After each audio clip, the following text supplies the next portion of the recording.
세상은 코로나로 인해서 혼란스럽지만 믿음으로 하나님 앞에 예배하기 위해 나오신 여러 성도님들을 환영하고 축복합니다. 제가 설교 제목을 정하고 나니 초등학교 때 아주 재미있게 읽었던 이솝 우화가 생각이 났습니다. 그 책의 제목은 비겁한 박쥐라는 이야기입니다. 이야기의 줄거리는 대충 이렇습니다. 하루는 땅에 사는 들짐승과 하늘을 나는 새들이 싸움을 하게 되었습니다. 그런데 쥐의 몸을 가지고 있지만 날개를 가진 박쥐는 새들이 유리하다 싶을 때는 날개가 있다는 핑계를 대면서 새들의 편에 들었습니다. 그러다가 들짐승이 유리하다 싶을 때는 날개를 숨기고 쥐의 흉내를 내면서 들짐승의 편을 들었습니다. 그런데 오랜 싸움이 끝나고 들짐승과 새들 사이에 평화가 찾아오게 되었습니다. 그러자 들짐승도 새들도 모두 이 박쥐를 외면하게 되었지요. 그래서 결국 박쥐는 부끄러움을 감추지 못하고 그때부터 동굴로 숨어 들어가 홀로 살게 되었다는 이야기입니다.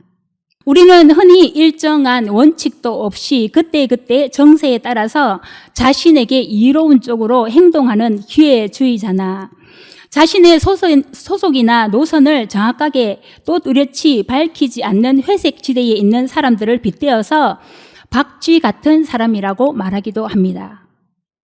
비겁한 박쥐 이야기는 우리들에게 다양한 교훈을 주고 있습니다. 사람이 이 편이든 저 편이든 자신의 생각이나 의견이 확실해야지 중립적인 위치에 있다 보면 어느새 모든 사람들에게 외면을 당할 수도 있다는 교훈이지요. 그러나 긍정적으로 본다면 이 편이든 저 편이든 편을 가르지 않고 모든 사람들과 좋은 관계를 유지하기 위해 노력했던 캐릭터 또한 박쥐가 아닐까 생각을 해보게 됩니다. 결과적으로 비겁한 박쥐는 깊은 동굴로 숨어 들어가 혼자 살 수밖에 없는 운명에 처해지게 되었지만 세상을 살아가다 보면 때때로 이 박쥐와 같이 지혜가 우리에게도 필요하다는 생각을 해보게 됩니다. 어쩌면 요즘 같은 시대에는 이렇게 중립을 잘 지키면서 자신에게 유익이 되도록 실속을 잘 챙길 수 있는 사람이 세상에서 더 성공적인 삶을 살아가는 것 같기도 합니다. 이처럼 우리는 세상에서도 또 신앙생활에서도 매일의 일상 속에서도 이솝 우화에 등장하는 박쥐처럼 늘 어떤 것을 선택하고 결정해야 하는 기로에 서 있습니다. 잠을 깨워 일어나야 할 것인지 말 것인지, 아침밥을 먹을 것인지 말 것인지 하는 이런 사소한 선택에서부터 인생을 좌우하는 중요한 선택에 이르기까지 일평생 이렇게 선택과 결정을 되풀이하며 사는 것이 우리네 인생이 아닐까 생각을 해보게 되는 것이지요. 오늘 하나님께서 우리에게 주신 본문을 통해서 우리는 동일한 상황에서 너무나도 다른 선택과 결정을 내려야만 했던 두 인물을 만나볼 수가 있습니다. 오늘 하나님께서 우리에게 주신 본문은 예수님께서 십자가에 달리실 때 함께 달린 두 행악자의 이야기입니다. 이 내용은 마태복음과 마가복음에서도 동일하게 다루고 있지만 이 두 곳에서는 모두 함께 십자가에 못 박힌 강도들도 이와 같이 욕하더라 하는 말로 간단하게 이들에 대해서 다루고 있습니다. 그러나 오늘 누가는 이 사건을 비교적 상세하게 다루고 있는 것을 볼 수가 있습니다. 그것은 누가가 예수님을 기준으로 양쪽에 달린 두 강도의 논쟁을 본문에서와 같이 다른 복음서들보다 좀 더 구체적으로 기술하고 있기 때문이지요. 이야기는 예수님께서 십자가에 달리신 채 시작되고 있습니다. 예수님께서는 이 땅에 오셔서 마지막 공생의 기간을 마치시고 인간으로서 겪을 수 있는 최고의 고통을 다 겪으셨습니다. 그리고 지금 해골이라고 하는 곳에 이르러 십자가에 달려 계십니다. 그리고 예수님의 양편에는 함께 십자가의 형벌을 받고 있는 두 강도가 있습니다. 십자가의 행렬에서 예수님을 따르던 백성들과 여인들이 이제 걸음을 멈추고 십자가에 달리신 예수님을 안타깝게 바라보고 있습니다. 백성들은 서서 십자가의 처형을 구경하고 있으며 관리들은 십자가에 달리신 예수를 비웃으며 말합니다. 저가 남을 구원하였으니 만일 하나님이 택하신 자 그리스도이시면 자신도 구원할지어다.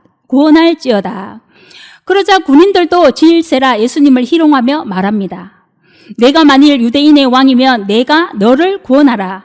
그리고 그 말을 듣고 있던 한편의 강도가 동일하게 예수님을 비방하며 말합니다. 내가 그리스도가 아니냐, 너와 우리를 구원하라. 그들의 말대로 예수님 머리 위에는 유대인의 왕이라는 죄명이 적힌 팻말이 있습니다. 그리고 그들은 팻말에 적힌 이름 그대로 예수가 왕으로 구원자로 왔으니 우리도 구원하고 스스로 자신도 구원해 보라고 비웃음과 조롱이 담긴 말들을 쏟아 놓았습니다. 그러나 그때 반대편에 있던 강도가 이 한편의 강도를 꾸짖으며 말합니다. 하나님을 두려워하지 않느냐? 우리는 우리가 행한 일에 상당한 보응을 받는 것이니 이에 당연한 것이거니와 이 사람이 행한 것은 옳지 않는 것이 없느니라. 그리고 이 강도는 천천히 눈을 돌려 예수님과 시선을 맞춥니다.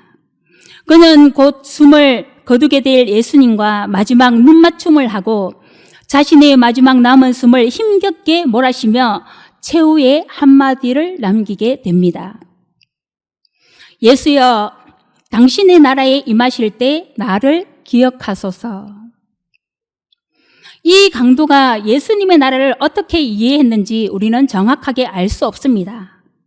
그는 예수님께서 공생의 기간 동안 여러 사람들에게 말씀을 전하시며 즐겨 사용하시던 하나님의 나라를 이미 알고 있었습니다. 그리고 이 생의 죽음이 끝이 아니라 이 죽음 너머에 또 다른 세상이 있다는 것을 믿고 있었습니다. 그리고 죽음 너머 있는 세상의 주인이 바로 자신의 곁에서 마지막 숨을 몰아쉬고 있는 예수라는 것도 알고 있었습니다. 그렇게 그는 이런 신앙 고백을 할 수 있었던 것입니다. 이 두 강도는 같은 시간 동일하게 죽음의 문턱에 서 있었습니다. 그리고 이들은 스스로 예수를 믿을 것인지 말 것인지 선택할 수 있는 중요한 기로에 서 있었습니다. 그러나 이 두 사람은 아쉽게도 극단적으로 다른 두 길을 선택하고 말았습니다. 한편의 강도는 관리들이나 군인들처럼 예수를 비웃으며 조롱하였습니다. 그러나 반대로 또 한편의 강도는 죽음의 순간에 가장 필요한 것이 무엇인지 알았으며 인생 최후의 순간에 용기 있게 가장 훌륭한 선택을 하였습니다. 곧 임종을 맞게 될 그에게 이 선택은 이생과 내세에 있어서 최고의 선택이었으며 최고의 결정이었습니다. 그런 그에게 예수님께서는 내가 진실로 내게 이르노니 오늘 내가 나와 함께 낙원에 있으리라 말씀해 주셨습니다. 당시 이스라엘의 상황처럼 지금도 여전히 많은 사람들이 예수님에 대해서 듣고 또 지식으로 많이 알고 있습니다. 유명한 학자나 지식인들도 성경 말씀을 언급하면서 그들이 주장하고자 하는 논리에 근거를 삼아가기도 합니다. 그러나 한편의 강도처럼 그 예수를 진실하게 구세주로 내 인생의 주인으로 모시고 살아가는 사람은 그리 많지 않은 것을 볼 수가 있습니다. 오늘 한편의 강도는 온 이스라엘을 뒤덮고 있던 예수님에 관한 소식을 듣기는 하였지만 그를 구세주로 또 내 인생의 주인으로 고백해내지는 못하였습니다. 그러나 또 다른 한편의 강도는 어떠하였습니까? 그는 십자가에 달리신 예수가 진실로 하나님의 아들이시며 자신을 구원할 구세주이시며 그가 천국의 주인이라는 사실을 믿음으로 고백하고 그날 낙원에 이르는 큰 기쁨을 맛보았습니다.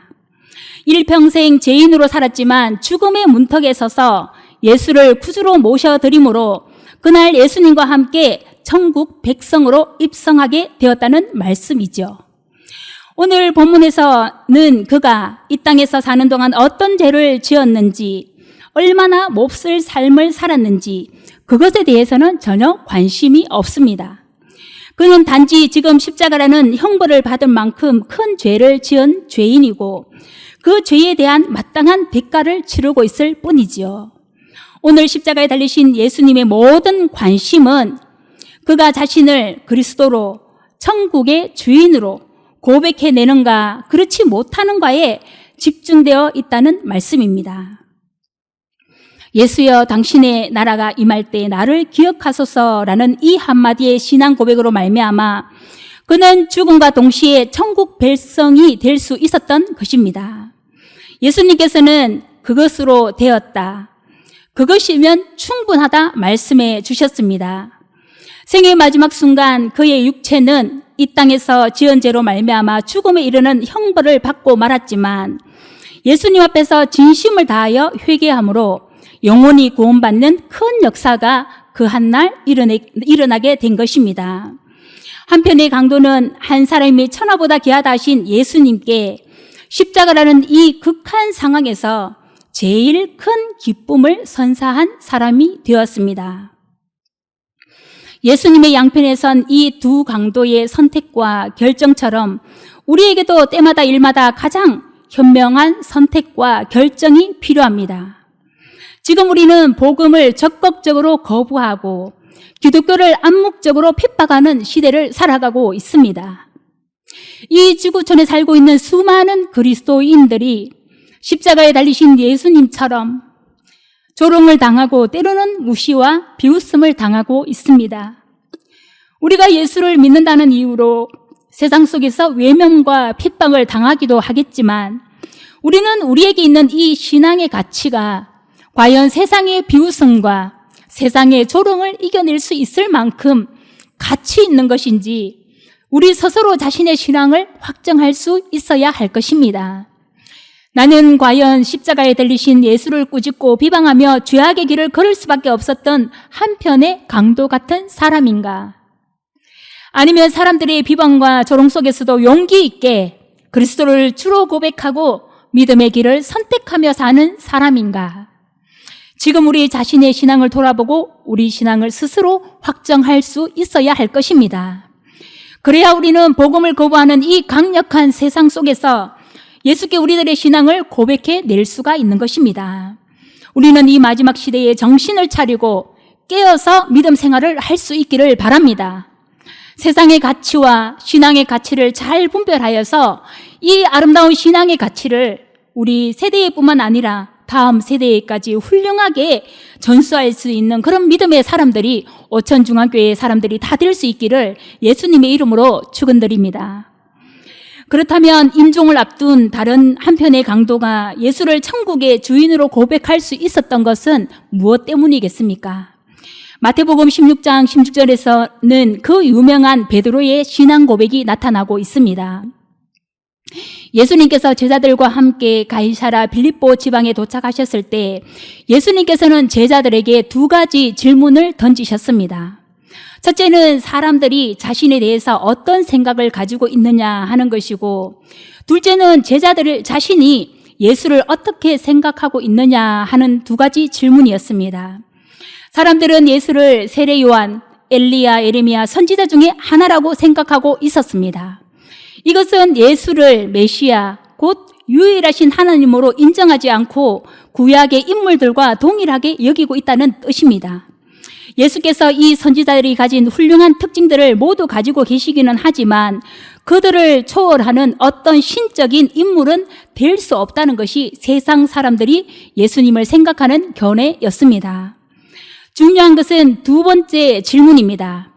예수님께서는 제자들에게 너희는 내가 누구라고 생각하느냐 하고 물으셨고, 그때 베드로가 주는 그리스도시요 살아계신 하나님의 아들이십니다 라고 멋진 신앙 고백을 해내었습니다. 이 말에 대해 예수님께서는 바요나 시모나 내가 복이 있도다. 이를 내게 알게 한 이는 혈육이 아니요 하늘에 계신 내 아버지라 말씀해 주셨습니다. 예수님의 이 칭찬 속에서 알게 하다에 해당되는 헬라어는 계시하다, 보여주다라는 뜻을 가지고 있습니다. 성경에서 이 용어는 하나님께서 자신과 자신의 뜻을 인간에게 스스로 알리실 때 사용하는 용어입니다. 이 알은 인간의 노력으로 얻어지는 지식으로서의 알미 아니라 성령께서 친히 인간의 영적인 지각 능력을 열어 보여주실 때에만 가능한 그런 영적 지식입니다. 몸으로는 교회를 다니고 있지만 아직도 자신의 믿음을 고백하기 어려운 사람들이 있을 것입니다. 그런데 우리는 그 고백조차 내 의지대로 되는 것이 아니라는 사실을 알아야 할 것입니다. 그 믿음조차 성령께서 도와주셔야지 가능하다는 것입니다. 사도 바울은 고린도전서 12장 3절 말씀에서 성령으로 아니하고는 누구든지 예수를 주시라 할 수 없느니라 하였습니다. 성령을 힘입지 않고서는 아무도 예수는 나의 구원자이십니다 라고 고백해낼 수가 없다는 말씀이지요. 그래서 우리는 늘 성령님을 환영하고 성령님을 의지하고 성령님의 인도하심으로 살아가게 해달라고 우리 하나님께 기도할 수 있어야 할 것입니다. 우리가 예수를 주로 고백할 수 있는 것도, 믿음 안에서 하루하루 가장 소중한 가치를 따라 살아갈 수 있는 것도, 이 신앙의 길에서 쓰러지지 않고 끝까지 승리하며 나아갈 수 있는 것도 모두 성령 하나님의 도우심이 있어야 가능한 것입니다. 오늘 하나님을 예배하는 모든 성도님들은 성령 하나님의 도우심을 구하고 성령의 능력을 따라서 이 믿음의 길을 끝까지 승리하며 걸어갈 수 있는 성도님들이 다 될 수 있기를 바랍니다. 여호수아 24장 15절 말씀에서는 임종을 앞둔 여호수아가 이스라엘 공동체의 신앙을 새롭게 다지기 위해서 분명한 신앙의 결단을 촉구하는 장면이 나타나고 있습니다. 만일 여호와를 섬기는 것이 너희에게 좋지 않게 보이거든 너희 조상들이 강 저쪽에서 섬기던 신들이든지 또는 너희가 거주하는 땅에 있는 아모리 족속의 신들이든지 너희가 섬길 자를 오늘 택하라. 오직 나와 내 집은 여호와를 섬기겠노라. 여호수아는 이스라엘로 하여금 이런 신앙적 결단을 하게 하므로 이스라엘이 하나님을 섬기는 신앙에 있어서 어중간한 태도를 취하는 것에 대해서 단호하게 경계하고 있습니다. 지도자 여호수아는 이스라엘이 이방신을 섬길 것인지 여호와를 섬길 것인지 확실하게 자신의 입장을 밝히게 함으로써 여호와 하나님에 대한 신앙을 더욱더 확고히 하도록 이스라엘을 결단시키고 있다는 말씀입니다. 우리가 하나님을 믿는 이 신앙에 있어서는 비겁한 박쥐처럼 어중간한 중립적인 태도나 회색지대란 있을 수가 없습니다. 또 우리는 우상과 신앙 둘 다를 선택할 수도 없습니다. 마태복음 6장 24절에서 예수님은 한 사람이 두 주인을 섬기지 못할 것이니 혹 이를 미워하고 저를 사랑하거나 혹 이를 중히 여기고 저를 경히 여김이라. 너희가 하나님과 재물을 겸하여 섬기지 못할 것이라 말씀하고 계십니다. 시대는 달라졌지만 지금도 돈은 많은 사람들의 우상이 되고 있습니다. 하나님께서는 돈신을 섬기는 것과 하나님을 섬기는 것은 절대 함께 할 수 없다고 단호하게 말씀하고 계십니다. 왜냐하면 우상을 섬기는 것은 그 자체가 하나님을 배격하는 것이 되기 때문입니다. 고린도후서 6장 14절 이하에는 의와 불법이 어찌 함께하며 빛과 어둠이 어찌 사귀며 그리스도와 벨레알이 어찌 조화되며 믿는 자와 믿지 않는 자가 어찌 상관하며 하나님의 성전과 우상이 어찌 일치되리요 말씀하고 있습니다. 우리가 믿는 하나님은 유일하신 하나님이시고 그만 홀로 참이십니다. 다른 모든 우상들은 한낱 돌이나 나무, 새 조각에 지나지 않는 것입니다. 마지막 하나님의 심판대 앞에서 이 모든 것들은 풀같이 사라져 버리게 될 것입니다. 여호수아는 백성들의 결단을 촉구할 뿐 아니라 자신이 먼저 여호와 신앙을 확고히 하였습니다. 오직 나와 내 집은 여호와를 섬기겠노라. 여호수아의 이 말은 결코 백성을 선동하거나 위협하는 말이 아닙니다. 이 고백은 그가 출애굽 여정에서 몸소 체득한 여호와 하나님에 대한 경험에서 우러나오는 진실한 신앙의 고백이었습니다. 출애굽 여정에서 그가 경험했던 하나님은 다른 잡다한 신들과 절대 비교할 수 없으며 비교가 되지 않는 유일하신 하나님이십니다. 여호수아에게는 이방신의 편에 설 것인가 하나님 편에 설 것인가 하는 결정에 있어서 하나님을 선택하는 것에 일말의 망설임도 없었습니다. 그래서 그는 지체 없이 자신의 신앙을 백성들 앞에서 고백해낼 수 있었던 것입니다. 지금 하나님의 말씀을 듣고 있는 우리의 신앙은 어떻습니까? 기독교 신앙이 암묵적으로 핍박을 당하고 있는 이 시대 가운데 우리는 우리의 신앙을 어떻게 고백해낼 수 있겠습니까? 박쥐와 같이 기회주의자가 되어 세상과 하나님 사이에서 기웃기웃하는 인생이 될 것입니까? 아니면 한편의 강도처럼 신앙의 가치를 비웃고 조롱하며 악한 최후를 맞이할 것입니까? 아니면 또 다른 한편의 강도처럼 지금까지 나의 삶이 어떠했던지 상관없이 이 순간 예수를 내 인생의 주인으로 고백하고 예수님 편에 설 것입니까? 지금까지 나의 삶과 신앙이 어찌 되었든 그것에 상관없이 오늘 이 시간 이후로부터 우리는 진실한 신앙의 결단으로 언제나 예수님 편에 설 수 있는 용기 있는 사람들이 다 될 수 있기를 축복합니다.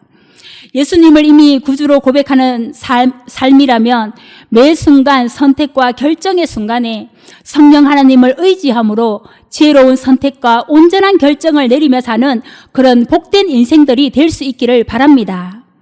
성령 하나님의 도우심과 인도하심으로 말미암아 언제 어디서나 무슨 일을 하든지 하나님 편에 설 수 있는 용기와 결단이 오늘 하나님을 예배하는 모든 성도님들에게 충만하시기를 예수 그리스도 이름으로 축원드립니다. 기도드리시겠습니다. 사랑과 은혜가 충만하신 하나님 아버지, 죄악으로 말미암아 영원히 죽을 수밖에 없는 우리들을 위해서 십자가 그 귀한 보혈의 피를 흘려주심에 감사드립니다. 예수님을 믿는 우리들의 삶이 날마다 성령으로 충만한 삶이 되게 하시고 언제나 어디서나 무슨 일을 하든지 항상 하나님 편에 서서 생각하고 행동하는 저희들이 될 수 있도록 도와주시옵소서. 코로나로 인하여서 많은 교회들이 환난과 고난 가운데 있습니다.